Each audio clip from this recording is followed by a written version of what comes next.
Hello children, as I told you, this lesson Lost Spring, it has two different stories of two children from the deprived backgrounds. In the first story, we learnt about a boy named Sahib who was a rag picker, and he was living with his family in Simapuri, that was a slum area in the outskirts of Delhi, and his family had migrated from Bangladesh because the storms had swept away their fields and homes, isn't it? And at last, how that boy Sahib, he starts working in a tea stall, and there he was paid rupees 800, and also he was given the meals, but he was not happy over there because now he was no more independent to go on searching in the garbage dumps, but he was tied down to his work as a child laborer. Now today we are going to learn the second story about Mukesh, a boy named Mukesh from Firozabad, whose entire family was into bangle making like the others in their locality. And this boy Mukesh, his wish was to become a motor mechanic. I want to drive a car. Mukesh insists on being his own master. I'll be a motor mechanic, he announces. Do you know anything about cars? I ask. I will learn to drive a car, he answers, looking straight into my eyes. His dream looms like a mirage amidst the dust of streets that fills his town, Firozabad, famous for its bangles. Now, looms means it appears, and mirage means illusion. When the writer asks Mukesh that does he know anything about cars, so at that time he answers that he will learn to drive a car, and to the author that dream was just like an illusion, because that place where Mukesh was living, it was famous for bangle making, and totally all the people, those who were living in the town, they were engaged in this field. Every other family in Firozabad is engaged in making bangles. It is the center of India's glass blowing industry, where families have spent generations working around furnaces, welding glass, making bangles for all the women in the land, it seems. So this Firozabad, it was the center of India's glass blowing industries, and where generations after generations they were involved in this business of bangle making. Mukesh's family is among them. None of them know that it is illegal for children like him to work in the glass furnaces with high temperatures, in dingy cells without air and light. That the law, if enforced, could get him and all those 20,000 children out of the hot furnaces where they slog their daylight hours, often losing the brightness of their eyes. Mukesh's eyes beam as he volunteers to take me home, which he proudly says is being rebuilt. We walk down stinking lanes choked with garbage, past homes that remain hovels with crumbling walls, wobbly doors, no windows, crowded with families of humans and animals coexisting in a primeval state. Now this Mukesh's family was also engaged in bangle making, and actually this bangle making, it was illegal for the children because they had to work in the glass furnaces with high temperatures, and the room where they were working, it was without air and light. And if any law is enforced, then this 20,000 children, they would be out of this profession, and means they would be out of this hot furnaces where they were working. And Mukesh's eyes beam as he volunteers to take me home, which he proudly says is being rebuilt. He walked down, he is taking the writer towards his house, and where they are passing there are stinking lanes, means the lanes which is smelling very badly, and it is chopped up, it is fully covered with the garbage, and they are having crumbling walls. The doors are also very we can say very dirty and half broken, and the crowded with families of humans and animals coexisting in a primeval state, and that families of humans and animals, they were in a very primitive state. You can just imagine the condition of that area. He stops at the door of one such house, bangs a wobbly iron door with his foot and pushes it open. We enter a half-built shack. Half-built shack means hut. In one part of it thatched with dead grass. Thatched means it's a roof which is covered with or built with the help of a straw. So he thatched with dead grass is a firewood stove over which sits a large vessel of sizzling spinach leaves. On the ground in large aluminum platters are more chopped vegetables. So when they enter that hut, in one part of that hut, you can see the roof was covered with the straw, and there was a firewood stove, and on that stove there was a large vessel which was having which something was being cooked on it, that was a flaming. Sizzling means flaming of the spinach leaves, and a large aluminum vessel was kept there of the chopped vegetables, the vegetables which were cut. A frail young woman is cooking the evening meal for the whole family. A young woman, she was cooking the evening meal for the whole family, and through her eyes filled with the smoke she smiles. She is the wife of Mukesh's elder brother. Not much elder in years, she has begun to command respect as the Bahu, the daughter-in-law of the house, already in charge of 3 men, her husband, Mukesh, and their father. When the older man enters, she gently withdraws behind the broken wall and brings her veil closer to her face. Now the woman who was cooking was Mukesh's elder brother. Mukesh was Mukesh's elder brother's wife, and Mukesh was his elder brother was not that much older than Mukesh, and this lady, she has got a good respect from the family members as Bahu, and she was in charge of these 3 men, that was Mukesh, Mukesh's elder brother, and the father of Mukesh. And whenever the older man enters, she just goes behind the broken wall and she brings her veil closer to her face. That means whatever she has worn, the sari or whatever she has worn, she brings that sari just to cover her face. As custom demands, daughters-in-law must veil their faces before male elders. In this case, the elder is an impoverished bangle maker. Now here in this family, the elder person was an impoverished, means a poor bangle maker. That is Mukesh's father. And despite long years of hard labor, first as a tailor, then a bangle maker, he has failed to renovate a house, send his 2 sons to school. All he has managed to do is teach them what he knows, the art of making bangles. Now as he was and poor bangle maker, Mukesh's father, first he was a tailor and then he became a bangle maker, and he was not yet able to renovate a house, nor he was able to send his 2 sons, that is Mukesh and his brother, to the school, and only he could manage was to teach them the art of making bangles. It is his karam, his destiny, says Mukesh's grandmother, who has watched her own husband go blind with the dust from polishing the glass of bangles. Can a God-given lineage ever be broken? She implies.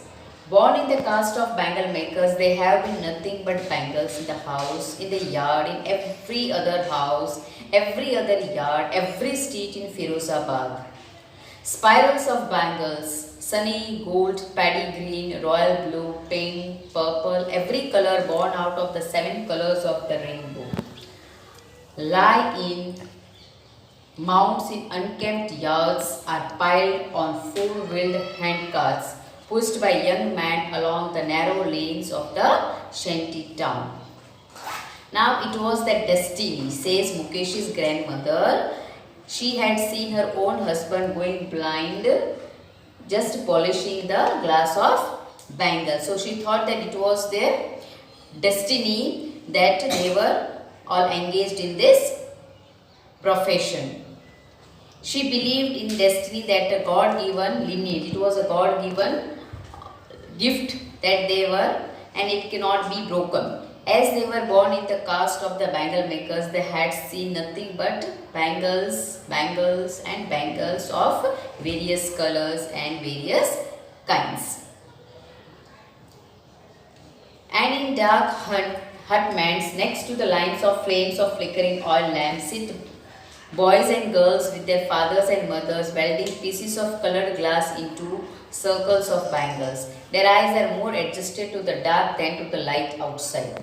That is why they often end up losing their eyesight before they become adults, because they are continuously working welding the pieces of colored glasses.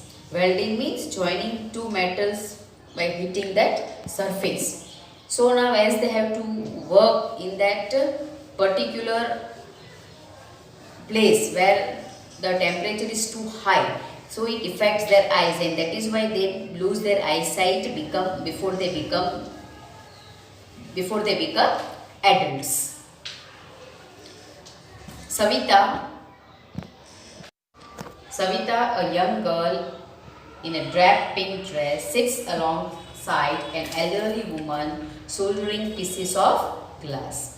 As her hands move mechanically like the tongs of a machine, I wonder if she knows the sanctity of the bangles she helps make.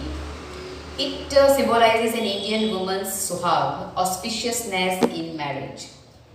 It will drawn on suddenly one day when her hair is draped with a red veil, her hands dyed red with henna, and red bangles rolled onto her wrists. She will then become a bride, like the old woman beside her who became one many years ago. Now this girl Savita, a young girl who was wearing a gloomy pink dress. She was sitting along a side by an elderly woman, and they were soldering pieces of glasses. Okay, now soldering means they were joining anything which we used to join the electronic part together. To join electronic part together is called soldering. So they were soldering the pieces of glass, and you can just see how the writer was astonished, was surprised to see Savita's hands moving like a machine. And she wondered whether this girl Savita, she knew the sanctity. Sanctity means the holiness of the bangles. We know that why every Indian married woman, she wears the bangles to show the auspiciousness of the marriage. To show the symbol that they are being married, or it's a symbol for their husband. So whether she was knowing the sanctity, whether she was knowing the holiness of this bangles. It will be dawn on her suddenly one day when her head is draped with a red veil, her hands dyed red with henna, and red bangles rolled onto her wrist. So that means she will also become a bride one day, and like the old woman beside her who became one many years ago.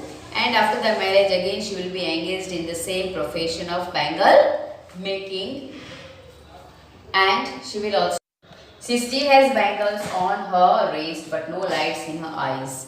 एक वक्त sir भर के खाना भी नहीं खाया, she says in a voice drained of joy. She has not enjoyed even one full meal in her entire lifetime. That's what she has reaped.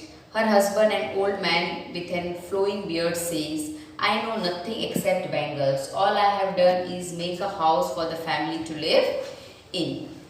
So you can just see the condition of these people, those who were engaged in this or involved in this profession.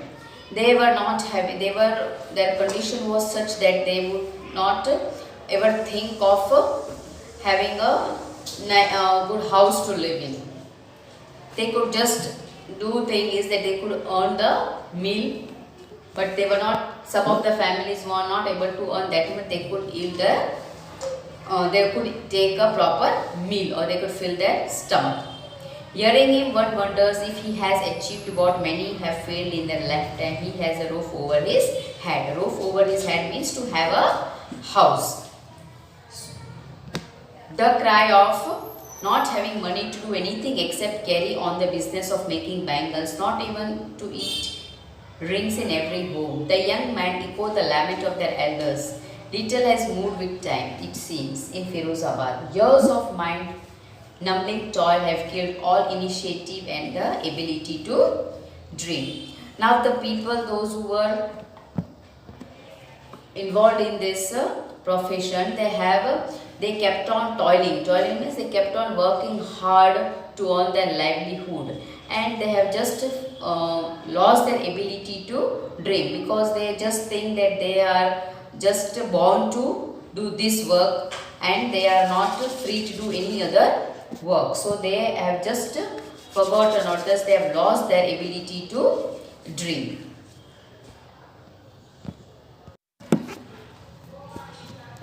Why not organize yourselves into a cooperative? I asked a group of young men who have fallen into the vicious circles of middlemen who trapped their fathers and forefathers. Now the author, she asked a group of young men that why do not they organize themselves into an cooperative. And but the group of men, they answered that if they would do such thing, then they would be taken to jail, for they had done something illegal, or they would be beaten up. Even if we get organized, we are the ones who will be hauled up by the police, beaten and dragged to jail for doing something illegal, they said. And they also said that there is no leader among them. No one who could help them to see things differently. Their fathers are as tired as they are. They talk endlessly in a spiral that moves from poverty to apathy to greed and to injustice. Now, there's fathers and their forefathers, they were totally involved in this profession, and nobody dared to do any other work, because they were afraid that the people, those who were of the higher classes, they were just born and brought in that particular caste where they are engaged or involved in this profession, and if they would dare to do any other work than this, then they would be either be put into the jail, or they would be beaten up, and they didn't have any leader who could come up with them to help them out from this worst condition. So we can say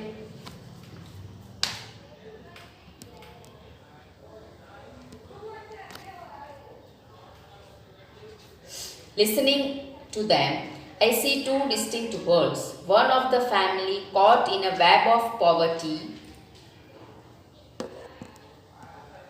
Listening to them, I see two distinct worlds. One of the family caught in a web of poverty, burdened by the stigma of caste in which they are born.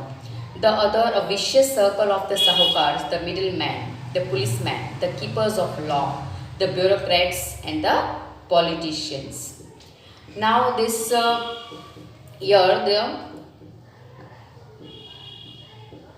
they are being divided into two different castes, that is, one those who are very poor, and another they were sahukars, they were the middlemen, they were politicians, and they were the lawmakers. And the bureaucrats means the administrators, sahukars means the money lenders of India, and the politicians. Now these people, they were this bangle makers, they were totally scared of these people. And these people, that is the sahukars, middlemen, policemen, this all they were exploiting these poor workers. And the bangle makers and the children, they were scared to do any other work. Together they have imposed the baggage on the child that he cannot put down. Before he is aware, he accepts it as naturally as his father. To do anything else would mean to them. And daring is not part of his growing up. When I sense a flash of it in Mukesh, I am cheered. I want to be a motor mechanic. He repeats. He will go to a garage and learn. But the garage is a long way from his home. I'll talk, he insists. Do you also dream of flying a plane? He is suddenly silent. Now, when any child is born in this family, and when he grows up, he accepts this job of bangle making. They do not think of anything else. They don't dare to think of anything else other than to get involved in this profession. To do anything else, it would just be like their dream. They could not dream of anything else. And when the author came to know that Mukesh, he wanted to be a motor mechanic, he was too happy